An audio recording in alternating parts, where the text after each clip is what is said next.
जैसा कि हम जानते हैं कि एमपीपीएससी प्री का पेपर दो भाग में होता है, प्रश्न पत्र प्रथम और प्रश्न पत्र द्वितीय। प्रश्न पत्र प्रथम में सामान्य ज्ञान पूछा जाता है, तो आइए इसे हम देखते हैं। यह एमपीपीएससी 2018 का पेपर है। प्रश्न पत्र प्रथम, मध्य प्रदेश के राज्य पक्षी का नाम है मोर, मुरहैन, शाही बुलबुल, तोता। इसका सही आंसर है शाही बुलबुल। दूसरा प्रश्न, एनजीटी का पूर्ण रूप क्या है, यानी एनजीटी का फुल फॉर्म क्या है? National green tribunal, national general tribe, national general tribunal, national green tribe. इसका सही उत्तर है नेशनल ग्रीन ट्राइब्यूनल। अगला प्रश्न, भारत का सबसे पहला जैविक खेती पर आधारित राज्य कौन सा है, यानी किस राज्य में जैविक खेती को सबसे पहले अपना लिया था? मध्य प्रदेश, केरल, सिक्किम, अरुणाचल प्रदेश। इसका सही उत्तर है सिक्किम, यानी सिक्किम राज्य वह राज्य है भारत का जिसने सबसे पहले जैविक खेती पर आधारित कृषि को अपना लिया था। जैविक खेती वह खेती होती है जिसमें केमिकल्स का प्रयोग नहीं होता है। खाद के रूप में गोबर या पशु से प्राप्त, पेड़ों से प्राप्त जो खाद बनता है उसका उपयोग होता है। जैविक खेती स्वास्थ्य के लिए बहुत अच्छी होती है। सिक्किम राज्य से अपनाने वाला पहला राज्य भारत का। अगला प्रश्न, मेट्रोपॉलिटन शहरों में निम्नलिखित में कौन सा मुख्य वायु प्रदूषण है? मेट्रोपॉलिटन शहर जो भारत के बड़े शहर हैं, तो इसका पहला ऑप्शन है O3, CO एवं SO2, CO2 एवं NO2, उपयुक्त में से कोई नहीं। वायु को प्रदूषित करने वाला कौन सा तत्व है जो मेट्रोपॉलिटन शहरों में अपनी मुख्य भूमिका निभाता है? O3 ओजोन है, CO कार्बन मोनोऑक्साइड है, CO2 कार्बन डाइऑक्साइड है, NO2 नाइट्रोजन ऑक्साइड है, SO2 सल्फर डाइऑक्साइड। इनमें से मुख्य रूप से कौन है जो प्रदूषण करता है? इसका सही उत्तर है, इसका सही उत्तर नहीं बता सकते क्योंकि इस प्रश्न पर विवाद हुआ। CO भी मुख्य प्रदूषक हो सकता है, CO2 और NO2 इसका आंसर हो सकता है, या कई और भी प्रदूषक तत्व हो सकते हैं। तो इस प्रश्न को मध्य प्रदेश लोक सेवा आयोग द्वारा बाद में रद्द कर दिया गया था और इसकी मार्किंग नहीं की गई थी। आइए चलते हैं अगले प्रश्न की ओर। निम्न में से कौन सी औषधीय फसल है? गन्ना, घृतकुमारी, कपास, महुआ। इसका सही उत्तर है घृतकुमारी। घृतकुमारी मतलब एलोवेरा। हम सभी जानते हैं कि एलोवेरा का जो उपयोग है वो औषधि यानी दवाई के रूप में होता है। चलते हैं अगले प्रश्न की ओर। हरे पौधों द्वारा प्रकाश संश्लेषण प्रक्रिया में प्रयुक्त सौर ऊर्जा का रूपांतरण किस रूप में होता है? रासायनिक ऊर्जा, भौतिक ऊर्जा, A और B दोनों, या उपयुक्त में से कोई नहीं। इसका सही उत्तर है रासायनिक ऊर्जा। सौर ऊर्जा को पौधे प्रकाश संश्लेषण की क्रिया द्वारा ग्रहण करते हैं, यानी धूप को ग्रहण करते हैं और वे उसे रासायनिक ऊर्जा में रूपांतरित कर देते हैं। हमारा अगला प्रश्न है, मनुष्य की श्रव्यता की सीमा क्या है? 20 हर्ट्ज से 20,000 हर्ट्ज, 80 हर्ट्ज से 100 हर्ट्ज, 2 लाख हर्ट्ज से 4 लाख हर्ट्ज, 0 हर्ट्ज से 20 हर्ट्ज। और इसका सही उत्तर है 20 हर्ट्ज से 20,000 हर्ट्ज। निम्नलिखित में से कौन सा मरुस्थल है? सिंधु क्षेत्र, गंगा क्षेत्र, असम क्षेत्र, मध्य भारत क्षेत्र। इसका सही उत्तर है सिंधु क्षेत्र। सिंधु जो क्षेत्र है वो पूरा मरुस्थल है। ये भारत और पाकिस्तान के क्षेत्र को कवर करता है। कुछ हिस्सा सिंधु का पाकिस्तान में है। सिंधु नदी के आसपास का एरिया सिंधु क्षेत्र कहलाता है। आइए अगले प्रश्न की ओर चलते हैं। अंतर्राष्ट्रीय पृथ्वी दिवस कब मनाया जाता है? 20 अप्रैल, 5 जून, 22 अप्रैल, 3 मार्च। इसका सही उत्तर है 22 अप्रैल। अंतर्राष्ट्रीय पृथ्वी दिवस 22 अप्रैल को मनाया जाता है। निम्नलिखित में से कौन सा युग्म सही सुमेलित नहीं है? एक तरफ पुस्तकों के नाम हैं और एक तरफ लेखक। पहला ऑप्शन है the burning forest, Nandini Kumar, one Indian girl, Chetan Bhagat, Jinnah often come to our house, Kiran Doshi, island of lost girls, कुलाण बसु। इसका सही आंसर है आइलैंड ऑफ लॉस्ट गर्ल्स, कुलाण बसु, यानी ये सही से सुमेलित नहीं है। आइलैंड ऑफ लॉस्ट गर्ल्स के लेखक जेनिफर मैक माहोन हैं। Jennifer McMahon. आइए अगले प्रश्न की ओर चलते हैं। वर्ष 2017 में मध्य प्रदेश से राज्यसभा की एक सीट पर हुए उपचुनाव में इनमें से कौन सी महिला निर्वाचित हुई? वर्ष 2017 में राज्यसभा की एक सीट का उपचुनाव हुआ था और उस पर एक महिला चयनित हुई थी। वो कौन थी? यमुना देवी, राधा देवी, संपतिया उइके, कविता उइके। इसका सही आंसर है संपतिया उइके।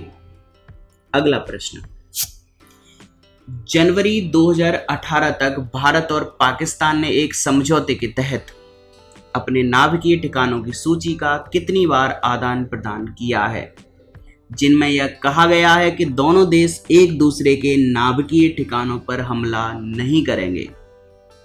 आइए देखते हैं ऑप्शंस। 25, 28, 27, 26। इसका सही उत्तर है 27। 27 ठिकानों का भारत और पाकिस्तान ने एक समझौते के तहत इस 27 ठिकानों की सूची का आदान प्रदान किया है।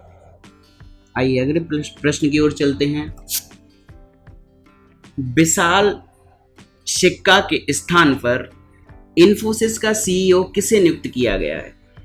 ये करंट अफेयर्स का प्रश्न है। सन 2018 का पेपर है। उस समय विशाल सिक्का के स्थान पर इन्फोसिस का सीईओ किसे नियुक्त किया गया था?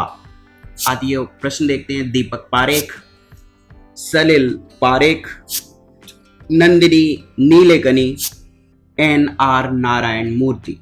इसका सही उत्तर है सलिल पारेख, यानी विशाल सिक्का के स्थान पर इन्फोसिस का सीईओ सलिल पारेख को बनाया गया था। आइए अगले प्रश्न की ओर चलते हैं। वर्तमान में अंतर्राष्ट्रीय मुद्रा कोष IMF के सदस्य देशों की संख्या कितनी है? IMF के सदस्यों की संख्या कितनी है? आइए देखते हैं ऑप्शंस। 188, 189, 187, 190। इसका सही आंसर है 189। अगला प्रश्न, मध्य प्रदेश विधानसभा चुनाव 2013 में कितनी महिलाएं निर्वाचित हुई थी? 2013 का जो मध्य प्रदेश विधानसभा चुनाव हुआ उसमें कुल कितनी महिलाएं निर्वाचित हुई थी? 20, 22, 25, 28।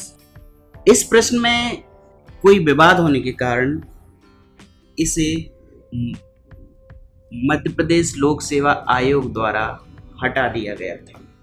इस प्रश्न को हटाए जाने का कारण है इसमें सही ऑप्शन का न होना, क्योंकि इस वर्ष कुल 29 महिलाओं का निर्वाचन हुआ था।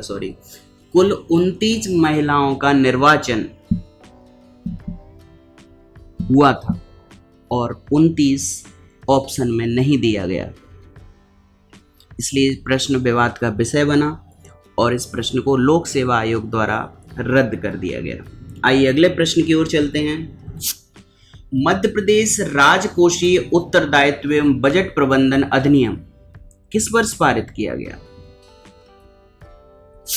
2003, 2004, 2005, 2006। इसका सही उत्तर है 2005। यानी 2005 में मध्य प्रदेश राजकोषीय उत्तरदायित्व एवं बजट प्रबंधन अधिनियम पारित किया गया। अगला प्रश्न, अमेरिका के राष्ट्रपति डोनाल्ड ट्रंप किस तिथि को जेरूसलम को इजराइल की राजधानी के रूप में मान्यता दी? इजराइल की राजधानी जेरूसलम को मान्यता डोनाल्ड ट्रंप द्वारा, जो कि अमेरिका के राष्ट्रपति हैं, किस तिथि को दी गई? क्या डेट थी उस दिन? ऑप्शंस हैं 6 जनवरी 2018, 6 नवंबर 2017, 6 अक्टूबर 2017, 6 दिसंबर 2017। इसका सही आंसर है 6 दिसंबर 2017। आइए अगले प्रश्न की ओर चलते हैं। विश्व बैंक एवं DIPP द्वारा अक्टूबर 2016 में जारी की गई कारोबार सुगमता रैंकिंग में किन 2 राज्यों को संयुक्त रूप से पहला दर्जा मिला? इसका सही उत्तर है गुजरात एवं तेलंगाना, तेलंगाना एवं छत्तीसगढ़, गुजरात एवं आंध्र प्रदेश, आंध्र प्रदेश एवं तेलंगाना। और इसका सही उत्तर है आंध्र प्रदेश एवं तेलंगाना। यानी आंध्र प्रदेश और तेलंगाना को विश्व बैंक एवं DIPP द्वारा अक्टूबर 2016 में जारी की गई कारोबार सुगमता रैंकिंग में संयुक्त रूप से पहला दर्जा मिला। आइए अगले प्रश्न की ओर चलते हैं। कालिका पुराण किस धर्म से संबंधित है? कालिका पुराण, इसका संबंध किस धर्म से है? वैष्णव, शाक्त, बौद्ध, जैन। इसका सही आंसर है जैन। कालिका पुराण जैन धर्म का ग्रंथ है। अगले प्रश्न की ओर चलते हैं। प्राचीन काल में किस वर्ण को सार्थवाह भी कहा जाता था? ब्राह्मण, क्षत्रिय, वैश्य, शूद्र। इसका सही आंसर है वैश्य। वैश्य वर्ण को प्राचीन समय में सार्थवाह कहा जाता था। शुंगों के पूर्वज मूलतः किस स्थान से थे? शुंग एक वंश है। इनके पूर्वज किस स्थान से थे? मगध, प्रयाग, उज्जैन, सौराष्ट्र। इसका सही आंसर है उज्जैन। शेर शाह का उत्तराधिकारी था सुजात खां, इस्लाम शाह, फिरोज शाह, मोहम्मद शाह आदिल। इसका सही आंसर है इस्लाम शाह। आइए चलते हैं अगले प्रश्न की ओर। ईस्ट इंडिया कंपनी की प्रारंभिक दौर में वेस्टर्न प्रेसिडेंसी कहां थी? सूरत, सतारा, बॉम्बे, पणजी। इसका सही आंसर है सूरत। ईस्ट इंडिया कंपनी की प्रारंभिक दौर में वेस्टर्न प्रेसिडेंसी सूरत में थी। ब्रिटिश साम्राज्य पूरी तरह से सड़ चुका है, हर तरह से भ्रष्ट, अत्याचारी व हीन है। यह कथन किनके द्वारा कहा गया था? Sister Nivedita, Savitribai Phule, Annie Besant, बाल गंगाधर तिलक। इसका सही आंसर है सिस्टर निवेदिता।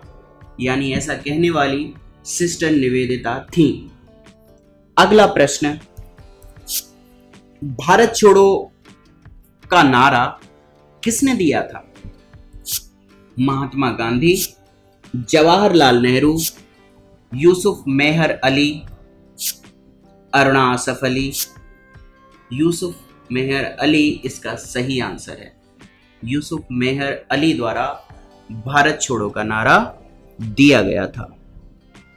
अगला प्रश्न, प्लान्ड इकोनॉमी फॉर इंडिया पुस्तक के लेखक कौन हैं? M Visvesvaraya, JRD Tata, GD Birla, Pattabhi Sitaramayya. इसका सही आंसर है एम विश्वेश्वरैया। एम विश्वेश्वरैया ने जो पुस्तक लिखी प्लान्ड इकोनॉमी फॉर इंडिया। आइए अगले प्रश्न की ओर चलते हैं। किस नरसंहार को मध्य प्रदेश का जलियांवाला बाग कांड कहा जाता है? चरण पादुका नरसंहार, झाबुआ नरसंहार, मांडला नरसंहार, अमझेरा नरसंहार। इसका सही आंसर है चरण पादुका नरसंहार। यह नरसंहार 14 जनवरी 1931 चरण पादुका नामक जगह पर हुआ। मध्य प्रदेश में एक जगह है चरण पादुका। मकर संक्रांति के अवसर पर यहाँ मेला लगा हुआ था और यहाँ पर अंग्रेज अधिकारी कर्नल फिशर के आदेश पर मशीन गन और बंदूकों के से गोलियों की बौछार की गई और सामान्य आंदोलनकारियों को गोलियों से भून दिया गया। 21 लोगों की मृत्यु हुई, 26 लोग गंभीर रूप से घायल हुए। इस कारण इस घटना को मध्य प्रदेश का जलियांवाला बाग हत्याकांड कहा जाता है। आइए अगले प्रश्न की ओर चलते हैं।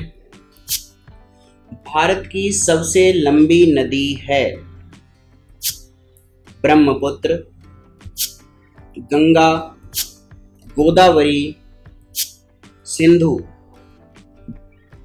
इन चारों में से भारत की सबसे लंबी नदी कौन सी है? इसका सही आंसर है गंगा। गंगा भारत की सबसे लंबी नदी है। भारत की दक्षिणतम पर्वत श्रेणी कौन सी है? नीलगिरी, अन्नामलाई, कार्डमम, नल्लामलाई। इसका सही आंसर है कार्डमम। कार्डमम पर्वत श्रेणी भारत की सबसे दक्षिण में पाई जाने वाली कार्डमम श्रेणी है। दक्षिण की तरफ अगर हम चलें तो इसके बाद कोई पर्वत श्रेणी नहीं है। कार्डमम सबसे अंतिम है। अगला प्रश्न, भारत का कौन सा राज्य अधिकतम राज्य सीमाओं को छूता है? यानी ऐसा कौन सा राज्य जिसको सबसे ज्यादा राज्य टच करते हैं? मध्य प्रदेश, कर्नाटक, आंध्र प्रदेश, उत्तर प्रदेश। इसका सही उत्तर है उत्तर प्रदेश। उत्तर प्रदेश राज्य को 9 राज्य या संघ शासित प्रदेश छूते हैं, इसलिए यह अधिकतम राज्य सीमाओं को छूता है। अगला प्रश्न, भारत का दूसरा सबसे बड़ा नदी बेसिन है? Mahanadi basin, Narmada basin, Godavari basin, Kaveri basin. इन सभी बेसिन में सबसे बड़ा बेसिन कौन सा है? गोदावरी बेसिन भारत का सबसे बड़ा बेसिन है। पाक जल डमरू मध्य किन के मध्य स्थित है? भारत और पाकिस्तान, भारत और बांग्लादेश, भारत और श्रीलंका, भारत और मालदीव। इसका सही उत्तर है भारत और श्रीलंका। पाक जल डमरू मध्य भारत और श्रीलंका के मध्य स्थित है। अगला प्रश्न,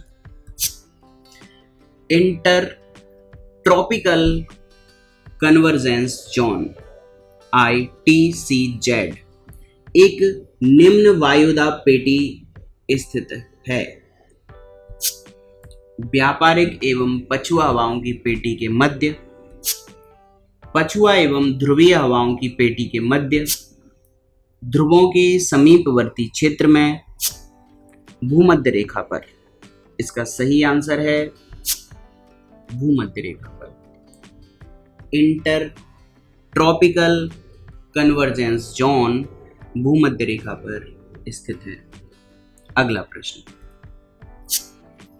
कान्हा राष्ट्रीय उद्यान प्रसिद्ध है शेरों के लिए, गायों के लिए, हाथियों के लिए, बाघों के लिए। इसका सही आंसर है बाघों के लिए। अगला प्रश्न, नेपानगर का संबंध किस उद्योग से है? खाद, अखबारी कागज, चीनी, ऊनी वस्त्र। इसका सही उत्तर है अखबारी कागज।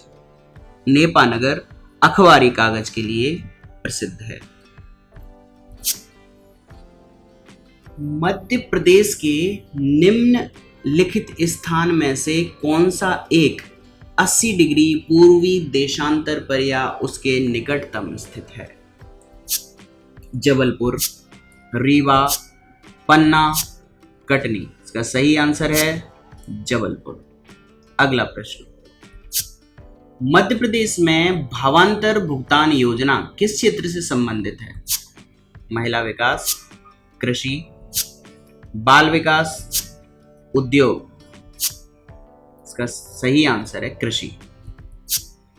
सीमा सुरक्षा बल बीएसएफ के पास किन देशों की सीमाओं पर रक्षा का दायित्व है?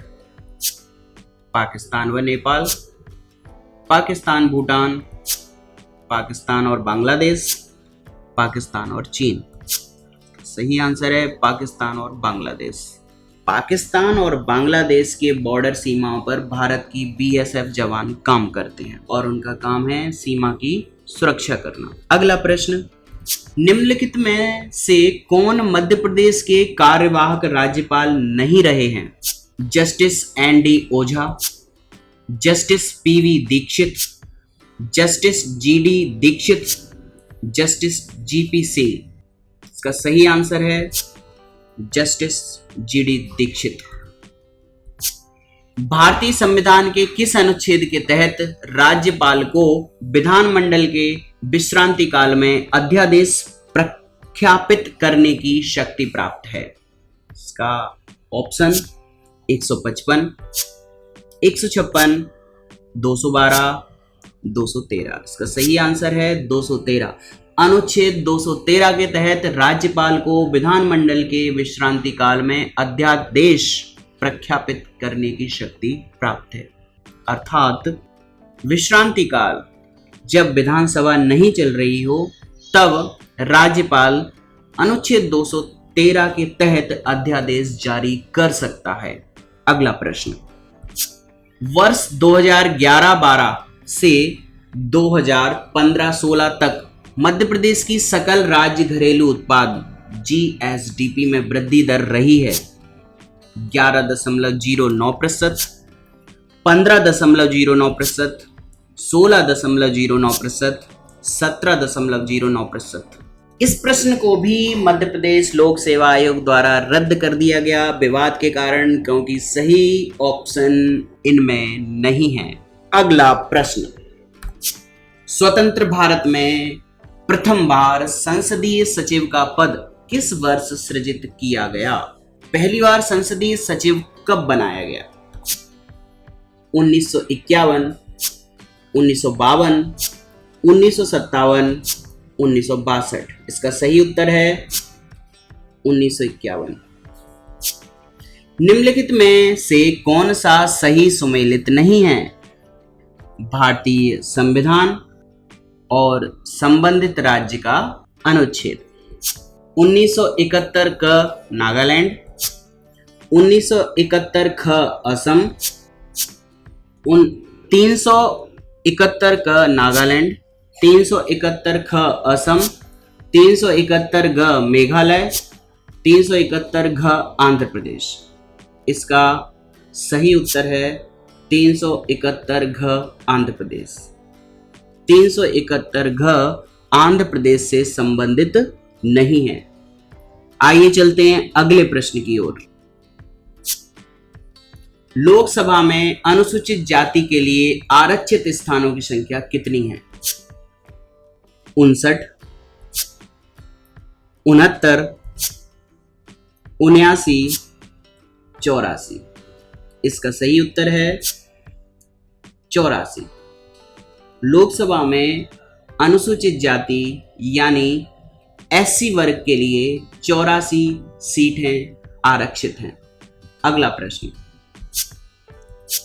निम्नलिखित में से कौन सा सही सुमेलित नहीं है? राज्य और राज्यसभा में स्थानों का आवंटन। आंध्र प्रदेश 18, उड़ीसा 10, तमिलनाडु 18, महाराष्ट्र 19। इसका उत्तर है आंध्र प्रदेश 18। आंध्र प्रदेश के लिए 11 राज्यसभा सीटों का आवंटन किया गया है, इसलिए यह सही सुमेलित नहीं है। अगला प्रश्न, लक्ष्मीबाई राष्ट्रीय शारीरिक शिक्षा संस्थान की स्थापना किस वर्ष हुई? 1952, 1957, 1960, 1961। इसका सही उत्तर है 1957। लक्ष्मीबाई राष्ट्रीय शारीरिक शिक्षा संस्थान 1957 में स्थापित किया गया और यह ग्वालियर में स्थित है। अगला प्रश्न, एन पासेंट किस खेल से संबंधित है?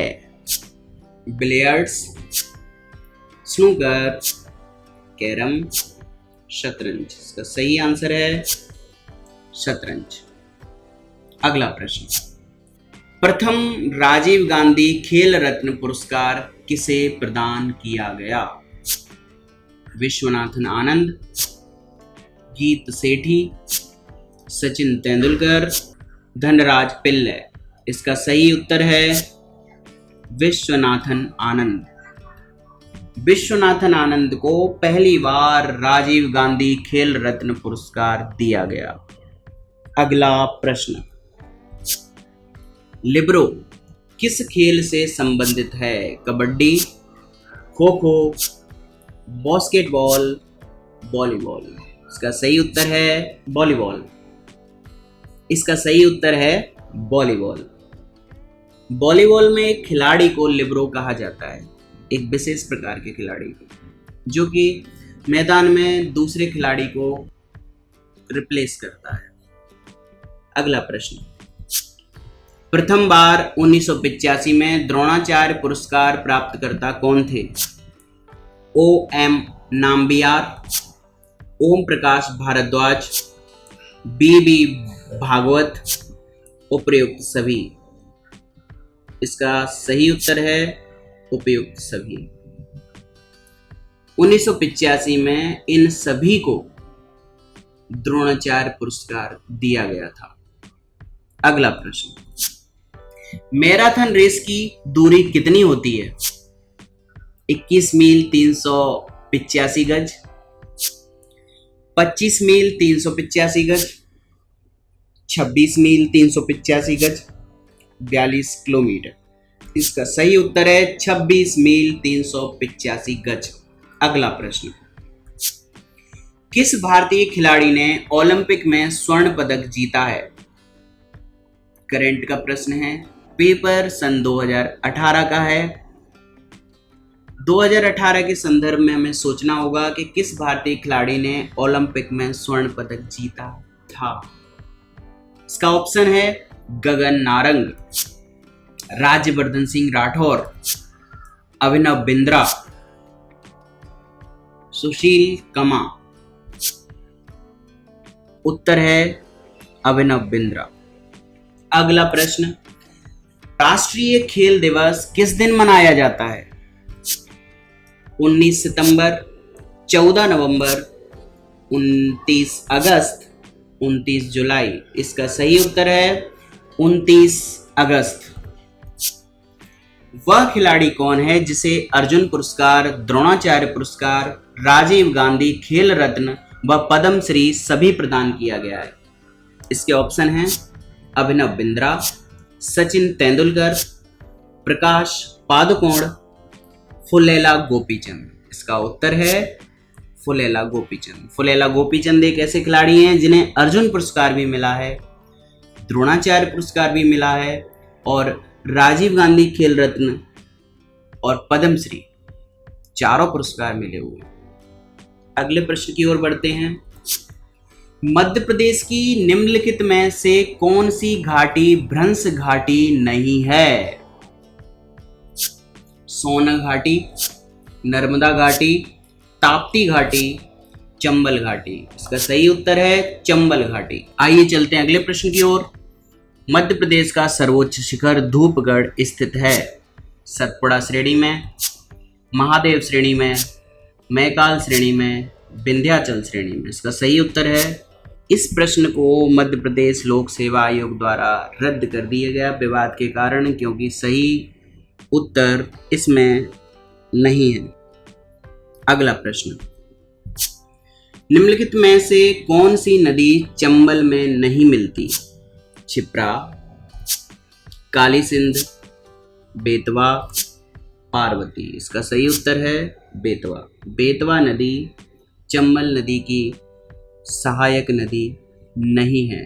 अगला प्रश्न, मध्य प्रदेश का कौन सा जिला गुजरात और राजस्थान राज्यों की सीमाओं को छूता है? झाबुआ, अलीराजपुर, रतलाम, मंदसौर। इसका सही उत्तर है झाबुआ। झाबुआ जिला गुजरात और राजस्थान की सीमाओं को छूता है। अगला प्रश्न, मध्य प्रदेश की जलवायु है भूमध्यरेखीय, मरुस्थलीय, ध्रुवीय, मानसूनी। इसका सही उत्तर है मानसूनी। मध्य प्रदेश की जलवायु मानसूनी है। अगला प्रश्न, मलाज खंड किस खनिज उत्पादन से संबंधित है? लिग्नाइट, तांबा, हीरा, लौह अयस्क। इसका सही उत्तर है तांबा। मलाज खंड तांबे की खानों के लिए प्रसिद्ध है। अगला प्रश्न, मध्य प्रदेश के किस जिले में जनजातीय जनसंख्या का सर्वाधिक प्रतिशत है? एसटी वर्ग सबसे ज्यादा पाया जाता है। झाबुआ, बड़वानी, अलीराजपुर, डिंडौरी। इसका उत्तर है अलीराजपुर। अगला प्रश्न, गुजरी महल किसने बनवाया था? अकबर, शाहजहां, मानसिंह, इनमें से कोई नहीं। इसका सही उत्तर है मानसिंह। राजा मानसिंह ने ग्वालियर पर शासन किया है। गुजरी महल किले के नीचे प्रवेश द्वार के पास बना हुआ है। राजा मानसिंह ने अपनी प्रिय रानी के लिए गुजरी महल को बनवाया था उनकी शर्त के अनुसार, अर्थात गुजरी महल ग्वालियर किले के समीप स्थित है। अगला प्रश्न, मध्य प्रदेश का कौन सा नगर राष्ट्रीय राजमार्ग 3 पर स्थित नहीं है? इसके ऑप्शंस हैं सेंधवा, मऊ, सारंगपुर, सुजालपुर। इसका उत्तर है सुजालपुर। अगला प्रश्न, मध्य प्रदेश के 2017-18 के बजट में AMRUT योजना के लिए कितना प्रावधान किया गया? 500 करोड़, 600 करोड़, 700 करोड़, 800 करोड़। इसका सही उत्तर है 700 करोड़। AMRUT योजना को हम अमृत योजना के नाम से भी जानते हैं। अमृत योजना शहरी व्यवस्थाओं को संभालने के लिए प्रारंभ की गई। इसके अंतर्गत नल, सीवर लाइन और सड़कों का प्रावधान था। कुल 700 करोड़ का बजट 2017-18 में इसके लिए किया गया था। अगला प्रश्न, निम्नलिखित में से मध्य प्रदेश के किस जिले का लिंगानुपात 1000 से अधिक है? अनूपपुर, बुरहानपुर, इंदौर, डिंडौरी। इसका सही उत्तर है डिंडौरी। अगला प्रश्न, इनमें से कौन मध्य प्रदेश के मुख्य सचिव नहीं रहे हैं? आरपी नायक, बी के दुबे, आरएस खन्ना, पी के नरोन्हा।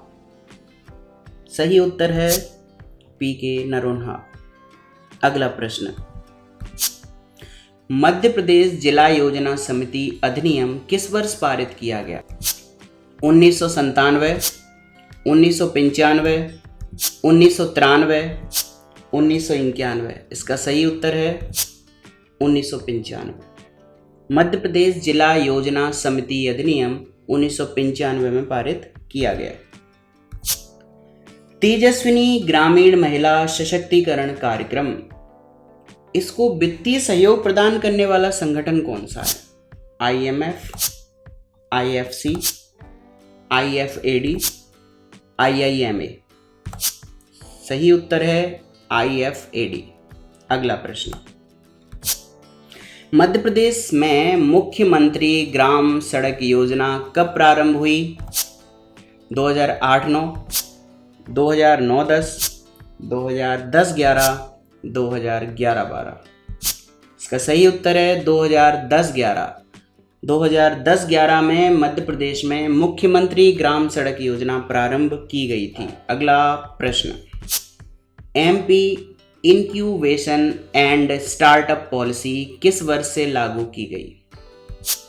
2013, 2014, 2015, 2016। इसका सही उत्तर है 2016। अगला प्रश्न, जनवरी 2018 में फ्रेंड्स ऑफ MP कॉन्क्लेव किस शहर में आयोजित किया गया? भोपाल, जबलपुर, इंदौर, ग्वालियर। इसका सही उत्तर है इंदौर। अगला प्रश्न, अटल ज्योति योजना 2013 के अंतर्गत ग्रामीण कृषि क्षेत्र को कितने न्यूनतम घंटे बिजली देने का प्रावधान किया गया? 10, 12, 14, 16। इसका सही उत्तर है 10। अटल ज्योति योजना अंतर्गत सन 2013 में ग्रामीण कृषि क्षेत्र को 10 घंटे न्यूनतम बिजली देने का प्रावधान किया गया। अगला प्रश्न, कंप्यूटर पर लिखित लिंक्ड जानकारी के संग्रह को जो इंटरनेट के माध्यम से उपलब्ध होती है कहा जाता है? Web server, web store, world wide web, web information. इसका सही उत्तर है वर्ल्ड वाइड वेब। अगला प्रश्न, वेबसाइट खोलने के बाद वेब ब्राउज़र द्वारा प्रदर्शित पहले पृष्ठ को क्या कहा जाता है? Home page, browser page, search page, bookmark. इसका सही उत्तर है होम पेज। अगला प्रश्न, खोज क्षमता ईमेल, समाचार स्टॉक की कीमतें, मौसम संबंधी जानकारी, खेल और मनोरंजन जैसी सेवाएं प्रदान करती है कौन? Hostel, portal, article, newspaper. इसका सही उत्तर है पोर्टल। अगला प्रश्न, निम्नलिखित संक्षेप रूपों में से कौन सा सामान्य रूप से अवांछित जंक ईमेल का वर्णन करता है? Cram, dram, jam, spam. इसका सही उत्तर है स्पैम। अगला प्रश्न, एक जानबूझकर विघटनकारी सॉफ्टवेयर जो कंप्यूटर से कंप्यूटर तक फैलता है को क्या कहा जाता है? Search engine, chat software, email, virus. इसका सही उत्तर है वायरस। अगला प्रश्न, निम्नलिखित में से कौन सा वीडियो कॉन्फ्रेंसिंग सिस्टम के लिए एक आवश्यक घटक नहीं है? Video camera, display device, telephone, microphone. इसका सही उत्तर है टेलीफोन। अगला प्रश्न, निम्नलिखित में से कौन सी साइबर अपराध की दो आवश्यक विशेषताएं हैं? कार्यप्रणाली के रूप में कंप्यूटर प्रौद्योगिकी तथा पर्यावरण की अखंडता, अपराधी कंप्यूटर दक्षता और कंप्यूटर प्रौद्योगिकी की शिकार अनभिज्ञता, हार्डवेयर तथा सॉफ्टवेयर, हैकर्स तथा क्रैकर्स। इसका सही उत्तर है अपराधी कंप्यूटर दक्षता तथा कंप्यूटर प्रौद्योगिकी की शिकार अनभिज्ञता। साइबर अपराध तभी होते हैं जब अपराधी कंप्यूटर में दक्ष होते हैं और कंप्यूटर प्रौद्योगिकी की जानकारी उन लोगों को नहीं होती जो शिकार होते हैं, इसलिए इसका बी आंसर सही है। अगला प्रश्न, शब्द का आशय है एक ऐसा व्यक्ति जो बिना किसी प्राधिकरण के कंप्यूटर सिस्टम में सेंध लगाकर घुसता है, जालसाजी के उद्देश्यों के लिए जानबूझकर वेबसाइट को विकृत करता है। White hat, hacker, cracker, stacker. इसका सही आंसर है। अगला प्रश्न है, निम्नलिखित में से कौन सा वीडियो कॉन्फ्रेंसिंग सिस्टम के लिए एक आवश्यक घटक नहीं है? Video camera, display device, telephone, microphone. इसका सही उत्तर है टेलीफोन।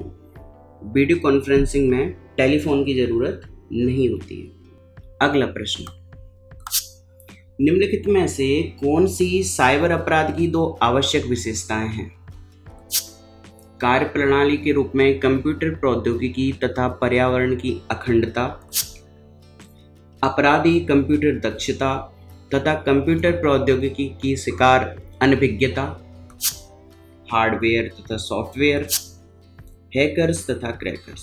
इसका सही आंसर है अपराधी कंप्यूटर दक्षता तथा कंप्यूटर प्रौद्योगिकी की शिकार अनभिज्ञता।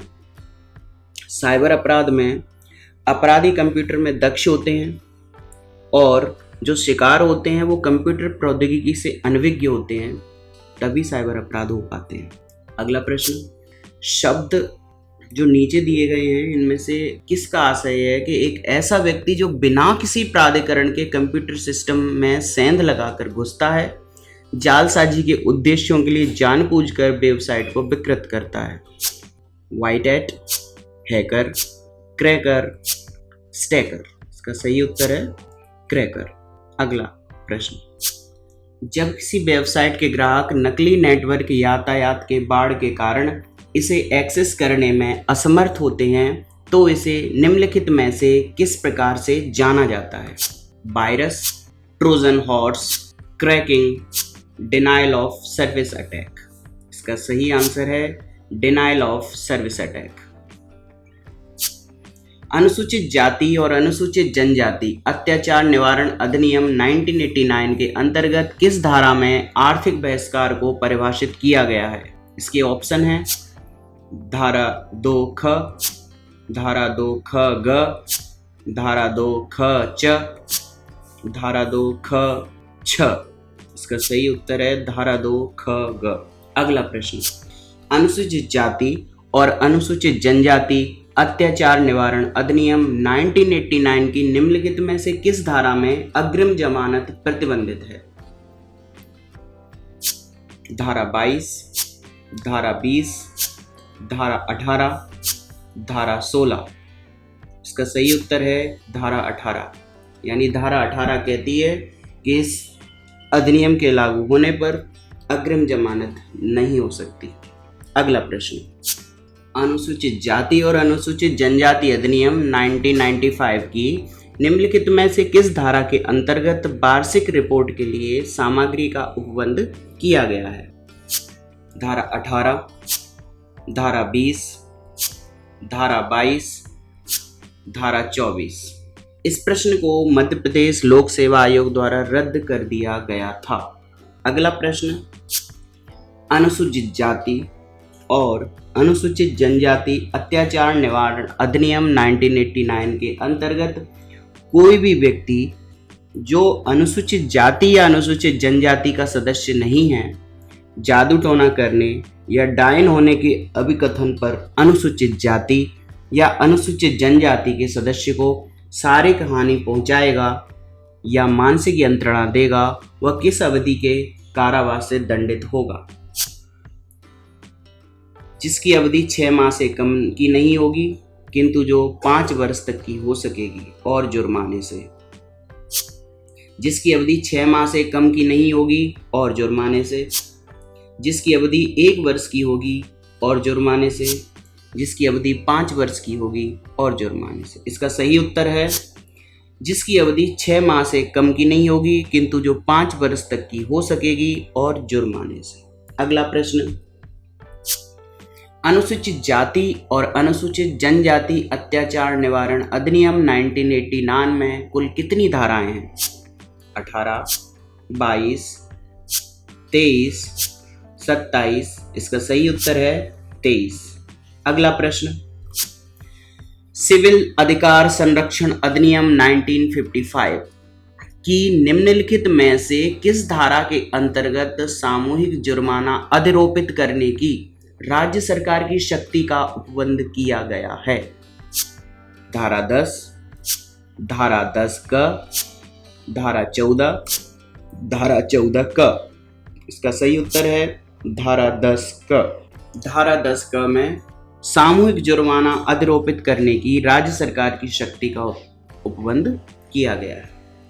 अगला प्रश्न, सिविल अधिकार संरक्षण अधिनियम 1955 की निम्नलिखित में से किस धारा के अंतर्गत सद्भावना पूर्वक की गई कार्यवाही के लिए संरक्षण उपबंध किया गया है? धारा 16 क, धारा 15 क, धारा 16 ख, धारा 14 क, धारा 14 क। इसका सही उत्तर है अर्थात धारा 14 क में सद्भावना पूर्वक की गई कार्यवाही के लिए संरक्षण का प्रावधान किया गया है।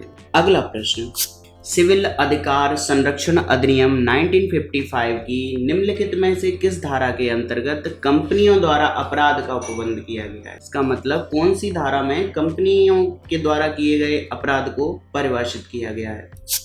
धारा 10, धारा 12, धारा 14, धारा 16। इसका सही उत्तर है धारा 14, यानी धारा 14 में कंपनियों द्वारा अपराध का उपबंध किया गया है।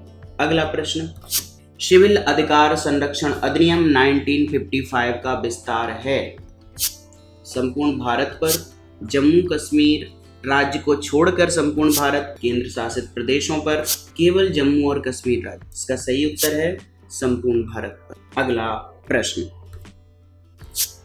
मानव अधिकार संरक्षण अधिनियम के संबंध में कौन सा कथन सही है? यह अधिनियम 23 सितंबर 1993 को प्रवृत्त हुआ। यह अधिनियम 28 सितंबर 1993 को प्रवृत्त हुआ।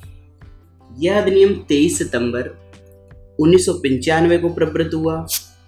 यह अधिनियम 28 सितंबर 1995 को प्रवृत्त। इसका सही उत्तर है यह अधिनियम 28 सितंबर 1993 को प्रवृत्त हुआ। अगला प्रश्न, इसका सही उत्तर है यह अधिनियम 28 सितंबर 1993 को प्रवृत्त हुआ। अगला प्रश्न है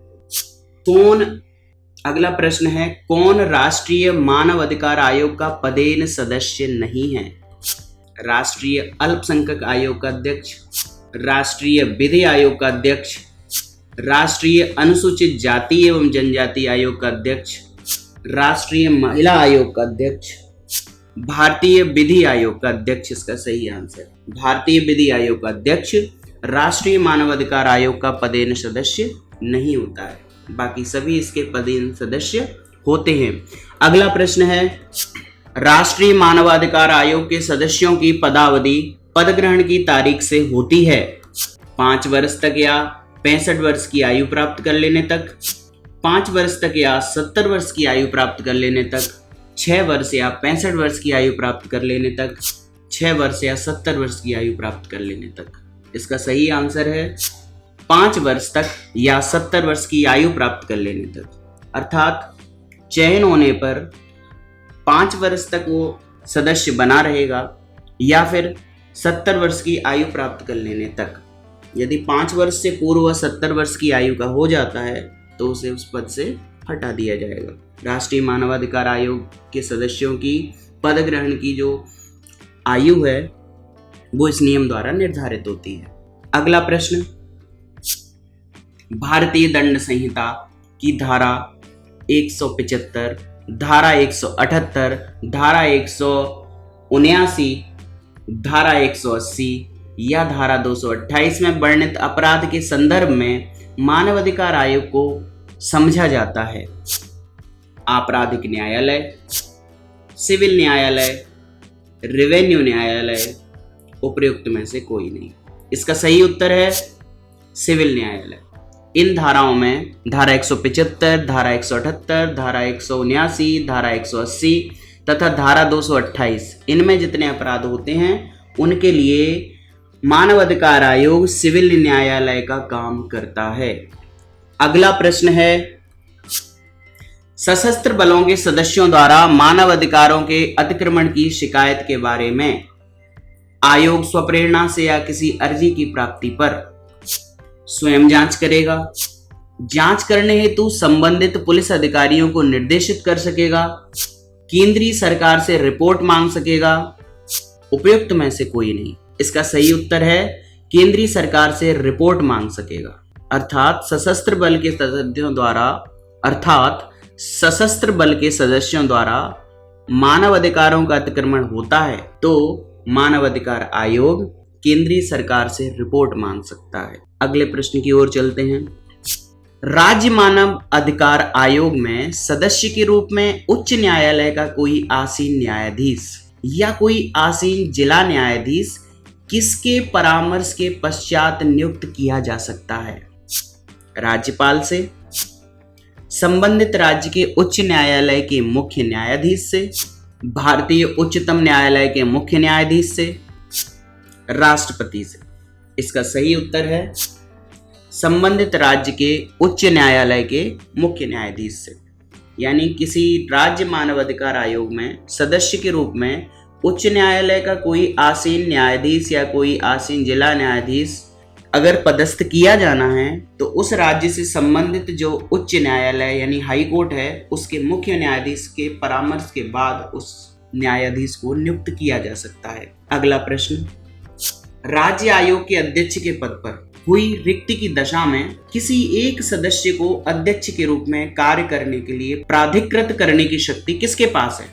उच्च न्यायालय के मुख्य न्यायाधीश, राष्ट्रपति, राष्ट्रीय मानवाधिकार आयोग के अध्यक्ष, राज्यपाल। इसका सही उत्तर है राज्यपाल। राज्य आयोग के अध्यक्ष का पद अगर रिक्त होता है तो राज्य आयोग के किसी सदस्य को अध्यक्ष के रूप में कार्य करने के लिए प्राधिकृत करने की शक्ति राज्यपाल के पास है। आयोग, राज्य आयोग का प्रत्येक सदस्य और मानवाधिकार संरक्षण अधिनियम के अधीन कृत्यों का प्रयोग करने के लिए आयोग या राज्य आयोग द्वारा नियुक्त या प्राधिकृत प्रत्येक अधिकारी क्या समझा जाता है? लोक अधिकारी, लोक सेवक, आयोग का अधिकारी या उपयुक्त में से कोई भी नहीं। इसका सही उत्तर है लोक सेवक। यानी आयोग, राज्य आयोग का प्रत्येक सदस्य और मानवाधिकार संरक्षण अधिनियम के अधीन कृत्यों का प्रयोग करने के लिए आयोग या राज्य आयोग द्वारा नियुक्त या प्राधिकृत प्रत्येक अधिकारी लोक सेवक माना जाता है। राज्य आयोग अपना वार्षिक प्रतिवेदन किसके समक्ष प्रस्तुत करता है? राज्यपाल, राज्य सरकार, उच्च न्यायालय के मुख्य न्यायाधीश, भारत के मुख्य न्यायाधीश। इसका सही उत्तर है राज्य सरकार। अगला प्रश्न, मानव अधिकार संरक्षण अधिनियम में सशस्त्र बल की परिभाषा में निम्नलिखित में से कौन सा शामिल नहीं है? यानी मानव अधिकार संरक्षण अधिनियम में सशस्त्र बल की परिभाषा क्या है? सशस्त्र बल की जो परिभाषा दी गई है उनमें कौन शामिल नहीं है? नौसेना, राज्य के सशस्त्र बल, थल सेना, वायुसेना। इसका सही उत्तर है राज्य के सशस्त्र बल। अर्थात राज्य के सशस्त्र बल को सशस्त्र बल नहीं माना गया है मानव अधिकार संरक्षण अधिनियम के अंतर्गत। इस प्रकार ये 100 प्रश्न 2018 की MPPSC प्री के प्रथम प्रश्न पत्र में पूछे गए थे। इस तरह के और प्रश्न यदि आप चाहते हैं तो हमारे चैनल को लाइक करें, सब्सक्राइब करें और शेयर करें। धन्यवाद। और कमेंट में नीचे लिखें कि आप इस तरह के और प्रीवियस पेपर्स, अन्य पहले के वर्षों के पेपर चाहते हैं तो उन्हें बनाकर डाल दिया जाएगा। धन्यवाद।